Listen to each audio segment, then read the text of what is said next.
Hello, everyone, and welcome to Rehab Podcast Weekly. Today, we're diving into an interesting topic: complex regional pain syndrome, diagnosis, and interventions.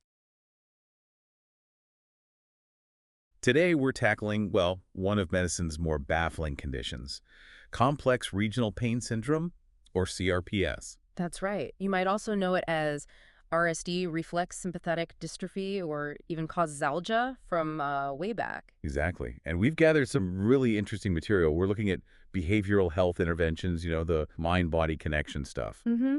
And also the nuts and bolts, the practical diagnostic guidelines, treatment approaches doctors use. And physiotherapy, too, what the reviews say about its role in managing pain and movement. So our mission today really is to cut through some of that complexity. Yeah, pull out the key information you need to get a handle on CRPS. What is it? How's it diagnosed? What are the treatment avenues? Without getting too overwhelmed, hopefully. Yeah, absolutely. It's easy to feel lost with CRPS, so we want to offer a clearer picture, focus on what's, most vital to grasp. Okay, let's dive in.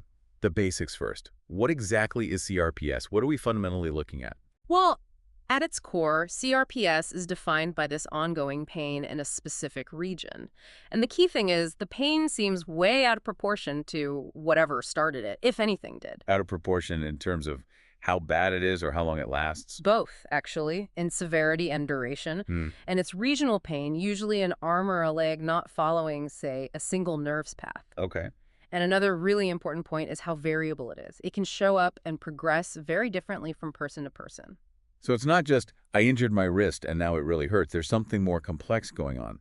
How do doctors actually diagnose it then? What criteria do they use? That's obviously crucial. The IASP, that's the International Association for the Study of Pain, they set out clinical criteria back in 2012. There are basically four main parts. Okay. First, you need that ongoing pain, the disproportionate pain we just talked about. Right. Second, the patient has to report at least one symptom in 3 of 4 categories. These categories are sensory things like hyperalgesia, meaning increased pain sensitivity, or allodynia. Allodynia. What's that? That's when something that shouldn't be painful is painful, like the touch of clothing or a light breeze even, causing significant pain. Wow. Okay, so sensory is one category. What are the others? Then there's vasomotor that involves changes in skin temperature or color. Maybe one hand looks different, feels colder, or is redder than the other. Asymmetry is key there. Okay. Third is pseudomotor edema, so that's swelling or changes in sweating patterns, again, often asymmetrical. Right. And the fourth is motor trophic. This covers things like decreased range of motion, muscle weakness, maybe tremors, or even changes to the hair, nails, or skin texture in that area. Okay, so the patient needs to report symptoms in 3 of those 4. What else? Well, that's what the patient reports. The third criterion is what the clinician actually sees or finds on examination. They need to observe at least one sign at the time of the evaluation in 2 or more of those same 4 categories. Ah, okay, so a sign is something objective the doctor observes. Exactly. Like they might see the swelling or measure a temperature difference or note the skin color change or test the range of motion and find it limited. Makes sense. Patient report plus objective signs. And the final piece, which is critical for any diagnosis really, is that no other diagnosis better explains all those signs and symptoms. You have to rule other things out. Right, exclude other potential causes. Okay, that clarifies the diagnosis. Now, how about severity? Is there a way to measure how severe someone's CRPS is beyond just asking about their pain level? Yes, there is. It's called the CRPS Severity Score, or CSS. It was developed around 2010 precisely because just asking about pain doesn't capture the whole picture. How does it work? It uses 16 items pulled directly from those IASP diagnostic criteria we just talked about. 8 are signs the clinician observes, like edema or color changes, and 8 are symptoms the patient reports, like burning pain or allodynia. Okay. Each one is just scored as present or absent, so you get a total score from 0 to 16. Higher scores generally mean, worse patient status. Is it useful in practice? Yeah, studies suggest it's a valid measure and it's sensitive to change over time. They found that a change of about 5 points or more seems to be clinically significant, so it can help track if treatments are workout. That seems really helpful. But, even with a score, the experience of living with that pain must be hugely affected by how someone copes mentally, right? Oh, absolutely. That's a major theme in the sources. Maladaptive coping mechanisms have a really significant impact. Like what specifically? Pain catastrophizing is a big one. That includes sort of ruminating on the pain, feeling helpless about it, maybe magnifying how bad it is. That and avoiding activities because you fear they'll make the pain worse. And these predict worse outcomes. Definitely. They're strongly linked to higher pain intensity and more disability and chronic pain generally, and certainly seem relevant in CRPS. It sounds like this vicious cycle where the fear itself makes things worse. That's exactly what the fear avoidance model describes. Negative beliefs about pain lead to fear, which leads to avoiding activity, which then causes deconditioning, maybe muscle weakness, stiffness. Which makes it even harder to function and probably increases the pain or the fear of pain. Precisely. It becomes a self-perpetuating loop leading to greater disability. Okay, so understanding that mind-body link is obviously key. Mm-hmm. What kinds of behavioral health interventions are used then to try and break that cycle? Well, there are several main approaches. One is activity pacing, or AP. Pacing, like not doing too much? Sort of, but the goal isn't just to avoid pain flare-ups.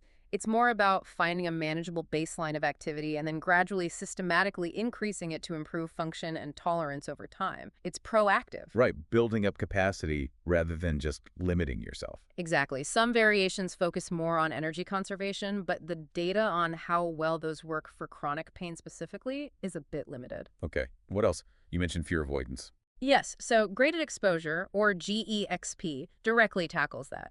It's inspired by the fear avoidance model. How does it work? You work with the patient to create a list, kind of hierarchy, of activities they fear and avoid because of the pain. Ranked from least scary to most scary. Pretty much, yeah. Then, collaboratively, you start exposing the patient to those activities, beginning with the lower fear ones and gradually working up. The idea is to extinguish that conditioned fear response. To learn that the activity doesn't necessarily lead to catastrophe. Exactly. Breaking that link between movement and fear. It really requires good collaboration, though. I can imagine. What about things focused more on the body's own response? Self-regulation. Yeah, there's a whole group of techniques focused on physiological self-regulation, empowering patients to be active in their own care. Like what? Relaxation training, or RT, is one.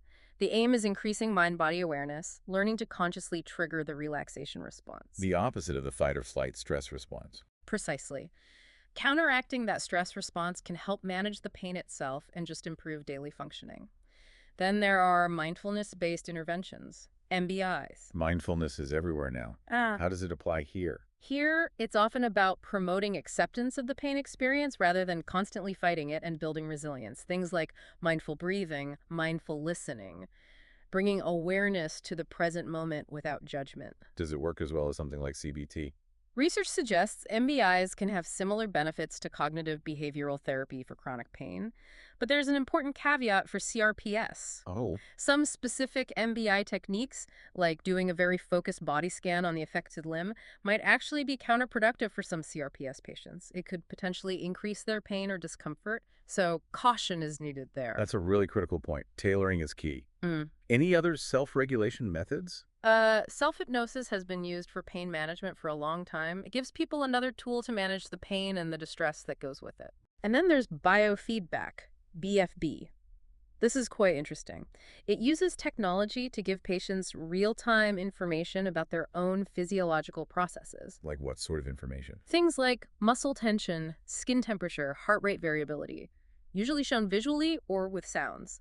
By getting that feedback, patients can learn to consciously influence those responses. So they learn to relax muscles or warm their hands, for example. Exactly. They learn to increase relaxation, decrease that sort of cognitive and emotional arousal. It usually happens in stages. First, becoming aware, then using strategies, maybe relaxation skills, mindfulness, CBT techniques to change the response, and finally generalizing those skills to everyday life without the machine. Is there good evidence for biofeedback? It's pretty well validated for various chronic pain conditions. For CRPS specifically, the research is more limited, but given the chronic pain literature, it's thought to have potential benefits. It's fascinating how these techniques aim to give the person more agency over their own physiology. What about more established psychological therapies?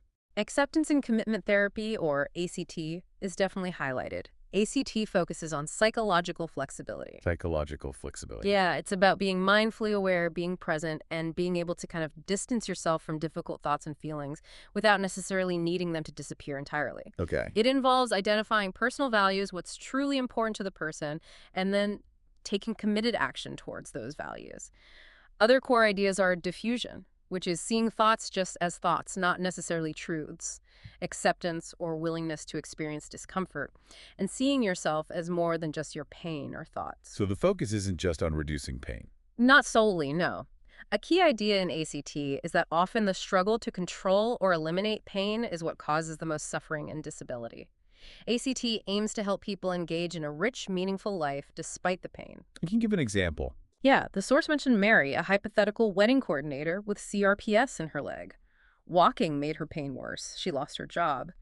ACT might help her see that her value isn't just walking, but maybe creativity, helping people, social connection. So she could find other ways to live those values. Exactly. Maybe consulting, maybe finding less physically demanding social roles, living a valued life with the pain, not putting life on hold until the pain goes away. That's a really powerful shift. But what if someone is just really resistant, really ambivalent about making changes, especially if activity initially hurts more? That's a great question, and that's where motivational interviewing, or MI, can be really useful. I've heard of that. It's a very person-centered approach. Hmm. It comes out of the trans-theoretical model of change, Right. pre-contemplation, contemplation, action, etc. MI specifically aims to help people resolve their own ambivalence about changing their behavior. How does it do that? Not by arguing with them, I assume. Definitely not. The core principles are things like expressing empathy, helping the person see the discrepancy between where they are and where they want to be, rolling with resistance instead of fighting it, and supporting their self-belief, their self-efficacy. It's about strengthening their intrinsic motivation. And that helps with CRPS how? Well, think about starting physiotherapy or increasing activity. It might initially cause more discomfort, right? MI can be crucial for improving adherence to treatment plans, helping someone commit to self-management strategies even when it's tough because they've connected it to their own goals and values. Right, getting buy-in for the long haul. It seems like there's a really diverse psychological toolkit. Are these therapies always one-on-one? Not necessarily. Group therapies are also mentioned as being really valuable. Why group therapy? Several reasons. They can be more cost-effective, reach more people, but maybe more importantly, for chronic pain patients, groups can combat that sense of isolation. Feeling like you're the only one going through this. Exactly. Connecting with others who genuinely understand can be incredibly validating and supportive. You see different types of groups, CBT-based, mindfulness acceptance groups, digital health, or mHealth. Oh. Think smartphone apps, wearable devices. There's huge potential there for delivering behavioral interventions. Like guided relaxation on your phone. Precisely. Apps like Calm, Headspace, Breathe, Relax, they make things like relaxation training much more accessible for daily practice. The technology is getting quite sophisticated. Okay, it's clear the psychological side is huge. Let's switch gears a bit to physiotherapy. What does that typically look like for CRPS? Well, physiotherapy is pretty much universally recommended in guidelines as a key part of CRPS treatment. It's a broad category, though. What does it include? It can involve therapeutic exercise, various techniques for pain management, manual therapy like hands-on techniques, electrotherapy modalities, and definitely patient education and advice. So it's a cornerstone of treatment. Do you know exactly how these physio approaches work for CRPS? That's actually a really interesting point from the sources. While physio is recommended, the precise mechanisms behind why these interventions help in CRPS, well, they aren't fully understood yet. Really? We use them, but we're still figuring out the exact why. Pretty much, yeah. We have theories, of course. Like what? Okay, so for manual therapy, the idea might be it influences the nervous system, either peripherally or centrally, to kind of dial down pain signals. Okay. For therapeutic exercise, the thinking is multifaceted. It could trigger the body's own pain relief system, exercise-induced analgesia. It might also improve immune function, positively affect mood and how we think about pain. And of course, functionally, it improves range of motion, strength, coordination. Which reduces disability. Right. Electrotherapy, like 10S or ultrasound, might work by blocking pain signals at the spinal cord or through heat-cold effects or maybe reducing inflammation. Makes sense. Pain neuroscience education, just helping people understand the biology of their pain that can sometimes reduce pain and disability just by changing their interpretation of the symptoms. Changing the meaning of the pain. Sort of, yeah. And then you have more specialized things like graded motor imagery, GMI, and mirror therapy. These are thought to address maladaptive changes in how the brain itself is processing sensory and motor information from the affected limb. Wow. Okay. So lots of potential mechanisms. But yeah, you said the evidence. Yeah. one of our sources looked closely at the evidence. Yes, exactly. There was a systematic review mentioned that focused only on randomized controlled trials, RCTs, which are generally seen as the highest quality And evidence. what did it find?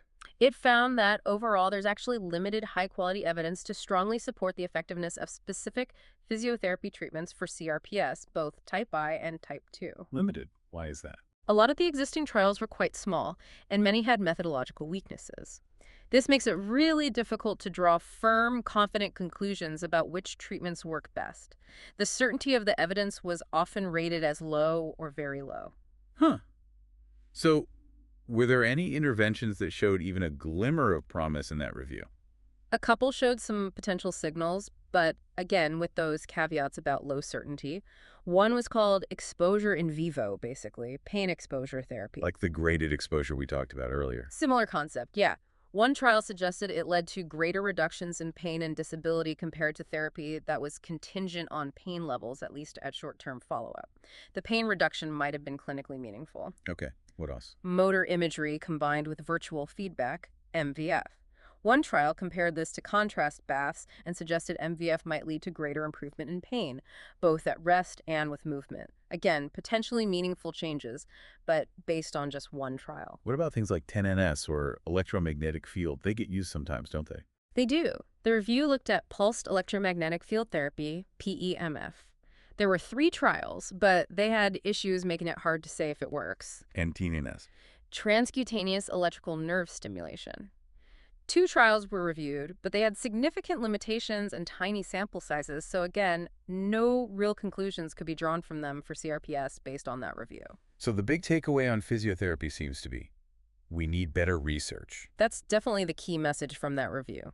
There's a real need for more high-quality, well-designed RCTs to figure out the most effective, evidence-based physio management for CRPS. Okay, so we've covered behavioral therapies and physiotherapy quite deeply.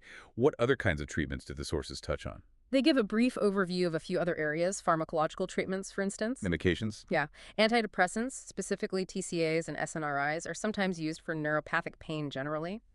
Venlafaxine, an SNRI, gets a mention as having some anecdotal support for CRPS. What about painkillers like opioids? Opioids are tricky. Historically, they were seen as helpful.